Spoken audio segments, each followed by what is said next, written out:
Want another prep? Cold, hard cash.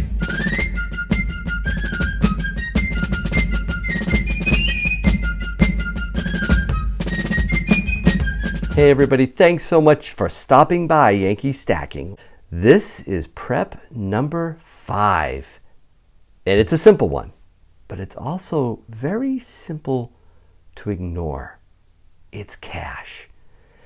During an economic crisis, one of the things you are absolutely going to want is cash. Fiat, this stuff.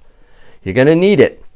Even though we love to stack silver and gold and we have other things that we prep, you got to have this.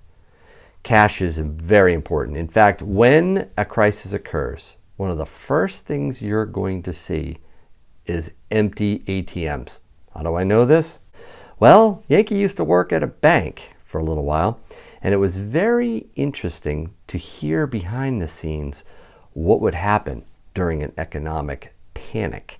The way we would be notified, the reaction that the bank would have, the holiday, the ATM reactions, everything from those who bring cash into the bank to how communications would go out to depositors.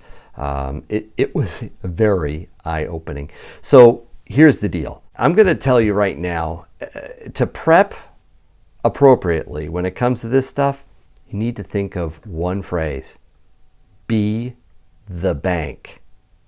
Let me repeat that. Be the bank. I have accounts at banks. I'm not saying you take everything out and shove it under your mattress. No, but what I am telling you to do, use the bank for convenience, to pay your bills. Have an ATM card, be able to, be a part of the 21st century. But at the same time, if you have savings, anything that you can afford to take out of a public bank, you need to do that. You need to take it out and create a private bank. That's right, a private bank, one that you have control over, one that's not going to be subject to a bank holiday at the drop of a hat. And since the Great Recession and some law changes, you probably know this already, but let me just reiterate it or tell people for the first time if they don't know.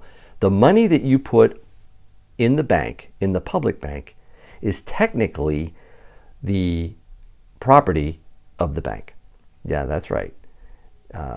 If there's a collapse or even a crisis, a bank has the right to declare a holiday, shut the bank, and to be able to use the funds on deposit to pay off stockholders, themselves and others, before the depositors get their money. So in other words, you could get a bunch of IOUs to the bank if a bad situation were to occur. Find a place at home, take as much money out of the bank as you can afford.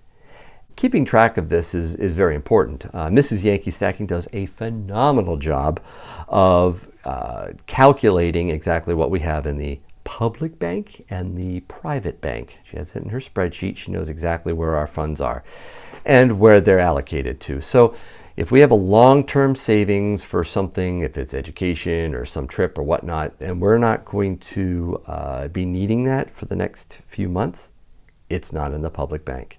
It's in a private bank. This is a very simple, very important prep. I urge you all to take advantage of this. When I worked at the bank, I remember saying to my wife, you won't have much time to get any cash out of the ATM. When I call you and I say go now, go straight to the bank and withdraw as much as you can. That's the type of situation we may be in one day. We need to be prepared for it. Well, that's it for now. I hope you enjoyed this little prepping episode. And as always, I hope your day is A-OK.